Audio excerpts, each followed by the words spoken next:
You're listening to the Monday Night Community Show with Daniel on BRFM. This is the Daniel Monday Night Community Show on demand through YouTube. Thank you very much for choosing to listen to us through this method. If you'd like to keep up to date with when I add new interviews, then subscribe to this channel. So we're going to be joined on the telephone. We're going to be talking about allergies. Firstly, thank you very much for joining us. I was hoping you could just introduce yourself and tell listeners a little bit about yourself before we move on to the questions. Yeah, sure. My name's Steve O'Hickey. I'm a consultant in respiratory medicine with an interest in allergic disease, and I work in Worcestershire Royal Hospital. So I was hoping you could tell our listeners what this research has shown us. But the recent research has shown that in a survey of patients reporting their symptoms, nearly half of them in the UK claimed that they had allergic disease. And in the Kent area, that figure was around 43% of patients in the self-reporting survey felt that they had allergic disease. So we seem to be seeing an increase in allergies. Why are we seeing that? Well, possibly links to a number of different theories, but one of the prominent theories at the moment is the hygiene hypothesis.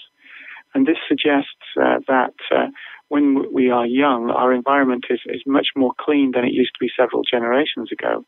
And it's the lack of exposure to a range of different germs and pathogens which causes our immune system to focus more on allergic type things and develop allergic disease rather than fighting off infections. Did you want to tell us more about the hygiene hypothesis?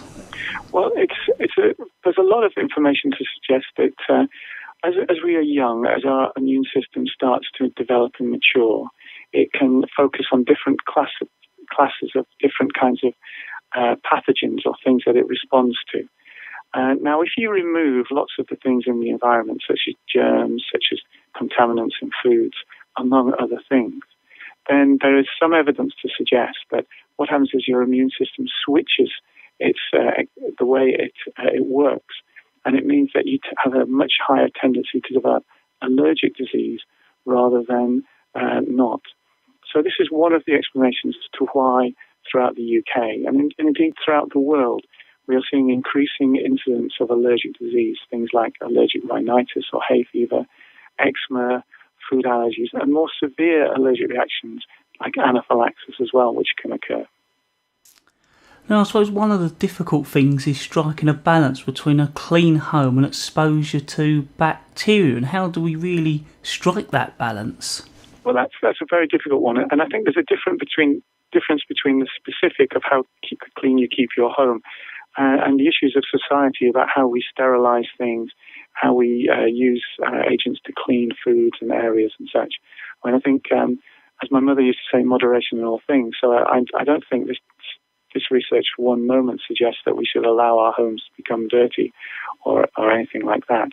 But I think certainly allowing children to play outside and have a normal childhood, as was the common occurrence several generations ago, probably would be of some benefit. I think you don't want to be too concerned about using too much in the way of terms of sterilizing or cleaning fluids and such, or antibacterial fluids to a certain extent. But I think this is one aspect of why we're developing allergic disease, and there are other issues as well. So what other allergies do Brits commonly suffer from, especially at this time of year? Well, at this time of year, we're seeing two major problems. This is the time of mold, so a lot of people are allergic to mold, so you can get hay fever or allergic rhinitis type symptoms, but it's caused by mold rather than grass. You can get asthma. And then, of course, at this time of year, wasps are leaving the nest, and there's an increase in the number of stings that people get. Now, indeed, for the vast majority of people, a wasp sting is an unpleasant and painful experience. But for a small proportion of people, a wasp sting can trigger a significant allergic reaction or anaphylaxis. Now, in that very small proportion of people, that is really something quite serious and needs to be addressed.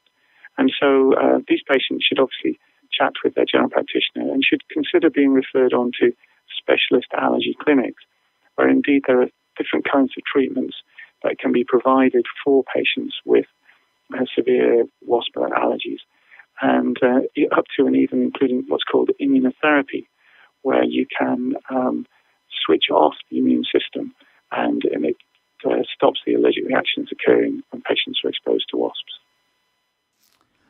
So what are the treatment options for people with some different allergies? Well, there are a wide range of different allergies, and your local allergy clinic would be able to advise specifically about what you need.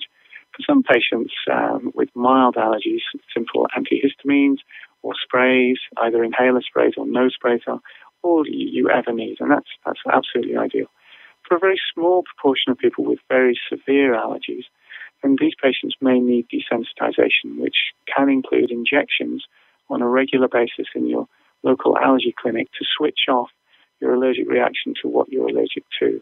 And in wasp allergy, which can sometimes cause a very severe allergic reaction or anaphylaxis, then desensitization can be a very useful and very helpful type of therapy, which your specialist allergy clinic can provide.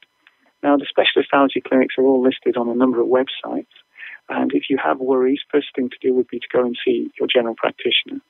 But the websites can offer further advice as well. So the Allergy UK website is very useful, or the British Society of Allergy and Clinical Immunology website, which is abbreviated as BSACI website, is very useful as well. And they would be the places that I would recommend that you have a look at if you're worried that you have severe allergic reactions, particularly if you've got things where you think you may have an anaphylactic reaction to stings or wasps and such. Well, if you're happy we've covered everything, I'd like to thank you very much for talking to us here at BRFM Bridge Radio on the Daniel Monday Night Community Show. Well, thank you very much for talking to me.